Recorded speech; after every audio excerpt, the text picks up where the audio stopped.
அனைவருக்கும் வணக்கம். தமிழகத்தில் 2026 தேர்தல் களமானது சூடுபிடிக்க ஆரம்பித்திருக்கிறது. ஆடுபுலி ஆட்டமானது தற்பொழுது நடைபெற்றுக் கொண்டிருக்கிறது. 2026 அந்த சட்டமன்ற தேர்தலுக்கு முன்பாக, ஒரு மாதத்திற்கு முன்பாக யாரு ஆடு யாரு புலி என்பது நமக்கு தெரிய வரும். தேர்தலுக்கு ஒரு வருடத்திற்கு முன்பாகவே எடப்பாடி பழனிசாமி அவர்களும் பாஜக அணியினரும் கூட்டணி அமைச்சாங்க. அதற்கு பின்பு அவர்கள் சொன்ன விஷயம் என்ன அப்படின்னா, பாஜக உடன் பல கட்சிகள் கூட்டணியில் இருக்கிறாங்க. அதே போல எடப்பாடி பழனிசாமி அவர்களுடனும் கூட்டணி கட்சிகள் இருக்கிறாங்க. நாங்கள் எல்லாம் இணைந்து 2026 சட்டமன்ற தேர்தலை சந்திக்க போறோம்னு சொல்லிட்டு எடப்பாடி பழனிசாமி தரப்பினர் சொன்னாங்க. அப்பவே பலர் பல கேள்விகளை எழுப்புனாங்க. எப்படிங்க தேர்தலுக்கு ஒரு வருடத்திற்கு முன்பாகவே இவங்க கூட்டணியை அறிவிக்கிறாங்க?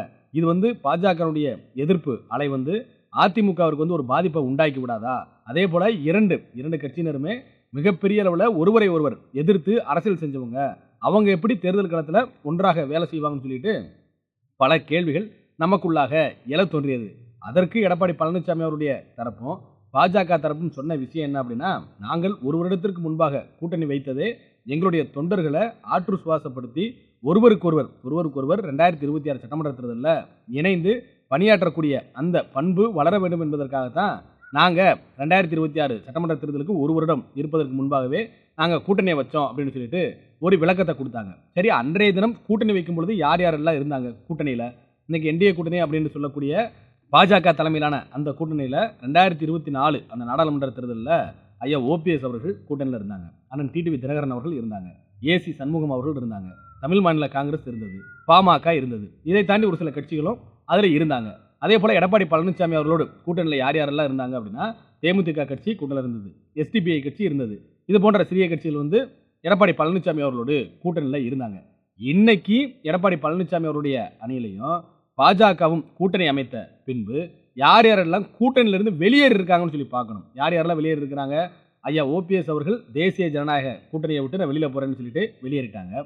அதே போல அண்ணன் டிடிவி தினகரன் அவர்கள் நேற்றைய தினமே ஒரு அறிக்கையை கொடுத்துட்டாங்க. என்ன சொன்னாங்க அப்படின்னா, நாங்கள் டிசம்பர் மாதத்தில் எங்களுடைய நிர்வாகிகளை கலந்து ஆலோசித்த பின்பு தான் நாங்கள் யாருடன் கூட்டணியில் இருக்கிறோம் அப்படின்றத சொல்ல முடியும்னு சொல்லிட்டு அவர் சொல்லிட்டாரு. அதற்கு காரணம் என்ன அப்படின்னா, எடப்பாடி பழனிசாமி அவர்களும் பாஜகவினுடைய மாநில தலைவர் நயினார் நாகேந்திரன் அவர்களும் தான். ஏன்னா ரெண்டு பேருமே ஒருமித்த கருத்தில் பயணிக்கல. எடப்பாடி பழனிசாமி என்ன சொல்றாரு, டிடிவி தினகரன் அவர்கள் பற்றிய கேள்வி வரும்பொழுது காலம் பதில் சொல்லும் அப்படின்னு சொல்லிட்டு போறாரு. ஒரே பேச்சில் எடப்பாடி பழனிசாமி அவர்கள் முடிச்சிருக்கலாம்.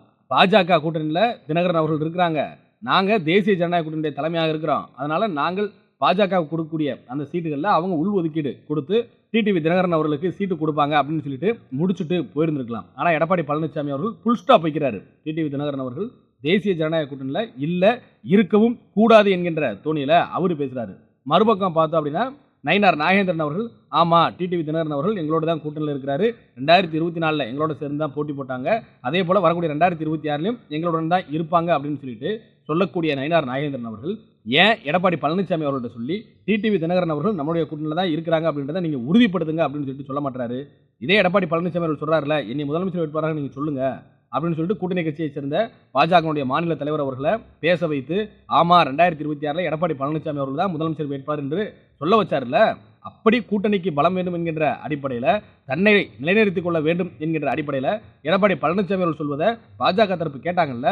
அப்படி பாஜகவை நம்பி கூட்டணிக்கு வந்த அந்த கூட்டணி கட்சியினுடைய தன்மானத்திற்காக பாஜக தரப்பு பேசியிருக்கணும்ல. ஆமா டிடிவி தினகரன் அவர்கள் எங்களோட கூட்டணியில் இருக்கிறார் அப்படின்னு சொல்லிட்டு எடப்பாடி பழனிசாமி சொல்லியிருக்கணும்ல, சொல்லல. ஆகினால அண்ணன் டிடிவி தினகரன் அவர்கள் என்ன சொல்றாங்க, நாங்க டிசம்பர் மாதம் எங்களுடைய நிர்வாகிகளோடு கலந்து ஆலோசித்த பின்பு யாருடன் கூட்டணி அமைக்கிறோம் அப்படின்றத சொல்லுவோம் அப்படின்னு சொல்லிட்டு அண்ணன் டிடிவி தினகரன் அவர்கள் சொல்லிட்டாரு. அதே போல பாமக உட்கட்சியின் பிரச்சனையின் காரணமாக 2 துண்டுகளாக பிரிந்திருக்கிறாங்க. அவங்க இதுவரை யாருடன் கூட்டணியில் இருக்கிறோம் அப்படின்னு சொல்லிட்டு இதுவரை சொல்லல. அதே போல தேமுதிக கட்சி எடப்பாடி பழனிசாமி அவர்களை 2024 நாடாளுமன்ற தேர்தலில் மிகப்பெரிய அளவில் அவர் 15% வாக்குக்குள்ளாக சுருங்கிடுவார் அப்படின்னு சொல்லிட்டு நம்மளே கூட பதிவு பண்ணியிருந்தோம் எடப்பாடி பழனிசாமி அவர்கள். ஆனால் 20% வாக்கு அவர் வாங்கியிருக்குன்னு சொல்லிட்டு இன்றைக்கு சொல்கிறாரே. ஆனால் அதற்கு மிக மிக முக்கியமான காரணம் தேமுதிக கட்சி. என்ன காரணம் அப்படின்னா, கேப்டன் விஜயகாந்த் அவர்களுடைய சிம்பத்தி மிகப்பெரிய அளவில் கை கொடுத்து எடப்பாடி பழனிசாமி அவருடைய வாக்கு வங்கியும் உயர்த்தியது. எடப்பாடி பழனிசாமி அவர்கள் நம்பகத்தன்மை அற்றவர் அப்படின்னு சொல்லிட்டு தேமுதிகவுடைய பொதுச் செயலர் பிரேமலதா விஜயகாந்த் அவர்கள் சொல்றாங்க. என்ன காரணம் அப்படின்னா, அவங்களுக்கு ஒரு ராஜ்யசபா சீட் கொடுக்குறேன்னு சொல்லிட்டு எடப்பாடி பழனிசாமி அவர்கள் ஏமாத்திட்டாரு. அதற்கு ஒரு விளக்கம் கொடுத்தாரு. நாங்கள் தேதி போட்டு இந்த ஆண்டுல நாங்கள் ராஜ்யசபா சீட் தரணும்னு சொல்லி சொன்னோமா, உங்களுக்கு ராஜ்யசபா சீட் தரணும்னு சொல்லியிருக்கோம், அது அடுத்து வரக்கூடிய ராஜ்யசபா சீட்டுகள் காலியாகும் பொழுது உங்களுக்கு தருவோம்னு சொல்லிட்டு ஏமாத்திட்டாரு எடப்பாடி பழனிசாமி அவர்கள். அதனால தேமுதிக கட்சியும் எடப்பாடி பழனிசாமி அவருடைய கூட்டணியிலிருந்து வெளியேறிடுச்சு. அதே போல பாஜகவோடு என்று எடப்பாடி பழனிசாமி அவர்கள் கூட்டணி வைக்க போகிறார் என்கின்ற செய்தி வந்ததோ, அன்றைய தினமே எஸ்டிபிஐ கட்சி எடப்பாடி பழனிசாமி அவருடைய கூட்டணியிலிருந்து வெளியேறிடுச்சு. இப்படி பாஜகவும் எடப்பாடி பழனிசாமி அவருடைய தரப்பும் கூட்டணி வைத்த பின்பு இத்தனை கட்சிகள் இந்த கூட்டணியை விட்டு வெளியேறிட்டாங்க. அப்படி இருக்கும் பொழுது எப்படி இந்த கூட்டணி தமிழ்நாட்டில் ஆட்சி மாற்றத்தை நிகழ்த்தக்கூடிய ஒரு கூட்டணியாக இருக்கும்? இருக்கக்கூடிய கூட்டணி கட்சி தலைவர்களை பூரா அனுசரித்து 2026 சட்டமன்ற தேர்தலில் நம்மளுடைய பொது எதிரியான திமுகவை வீழ்த்த வேண்டும் என்கின்ற எண்ணத்தில் பயணித்தால் மட்டும்தான் வெற்றியை நம்ம பெற முடியும். ஆனால் எடப்பாடி பழனிசாமி அவர்களும் பாஜக தரப்பும் நம்மளுடைய சுயநலத்தை பார்ப்போம் அப்படின்னு சொல்லிட்டு தான் பார்க்குறாங்க. எடப்பாடி பழனிசாமி அவர்களை பொறுத்தவரை நம்ம ஒரு 25லிருந்து 30 சட்டமன்ற உறுப்பினர்களை வெற்றி பெற்று நம்ம எதிர்க்கட்சி ஆயிரம்னு சொல்லிட்டு எடப்பாடி பழனிசாமி அவர்கள் நினைக்கிறாரு. அதே போல பாஜக இரட்டை இலக்கத்தில் எப்படியாவது சட்டமன்ற உறுப்பினர்களை பெற்று தமிழ்நாட்டில் கால் ஊன்றி விட வேண்டும் என்று சொல்லி பாஜக நினைக்குது. ஆனால் 2 பேருமே ஆட்சி மாற்றத்தை நிகழ்த்த வேண்டும் என்கின்ற நிலைப்பாட்டில் அவங்க பயணிப்பதாக நமக்கு தெரியல. இப்படி இருக்கும் பொழுதுதான் நேற்றைய முன்தினம் சின்னம்மா அவர்கள் ஒரு அறிக்கை வெளியிட்டாங்க. இனிமேலும் பொறுத்து கொள்ள முடியாது, தமிழக மக்களுடைய நலனுக்காக அனைவரும் பிரிந்திருக்கக்கூடிய சக்திகள் ஒன்று சேர வேண்டும் என்று சொல்லி மாண்புமிகு சின்னம்மா அவர்கள் அறிக்கை வெளியிட்டிருந்தாங்க. நேற்றைய தினம் கழகத்தினுடைய ஒருங்கிணைப்பாளர் ஐயா ஓபிஎஸ் அவர்கள் மாமன்னர் பூலித்தேவர் அவர்களுடைய நினைவேந்தலுக்கு மரியாதை செலுத்துவதற்காக நெற்கட்டான் சேவலுக்கு சென்றிருந்தார். அங்கு செய்தியாளர்களை சந்தித்த பொழுது செய்தியாளர்கள் கேள்வி கேட்டாங்க. இதுபோல சசிகலா அவர்கள் ஒரு அறிக்கை வெளியிட்டிருக்காங்களே, அதை பற்றிய உங்களுடைய நிலைப்பாடு என்ன அப்படின்னு சொல்லிட்டு கேட்கும் பொழுது ஐயா ஓபிஎஸ் அவர்கள் சொன்ன பதில், ஆமா சின்னம்மா அவர்கள் அறிக்கை விட்டாங்க, நான் முழுமையாக படித்து பார்த்தேன், அதை நான் வரவேற்கிறேன், அதற்கு வலு சேர்க்கும் விதமாக நான் செயல்பட்டு கொண்டிருக்கிறேன், அதிமுகவுடைய முக்கிய தலைவர்கள்ட்ட பேச்சுவார்த்தை நடத்தி கொண்டிருக்கிறேன், விரைவில் ஒன்றுபட்ட அதிமுகவை உருவாக்குவேன்னு சொல்லிட்டு ஐயா ஓபிஎஸ் அவர்கள் சொன்னார். இதை பார்க்கும் பொழுது மாண்புமிகு சின்னம்மா அவர்களும் மாண்புமிகு ஐயா ஓபிஎஸ் அவர்களும் ஒரே நிலைப்பாட்டில் பயணித்துக் கொண்டிருக்கிறாங்க.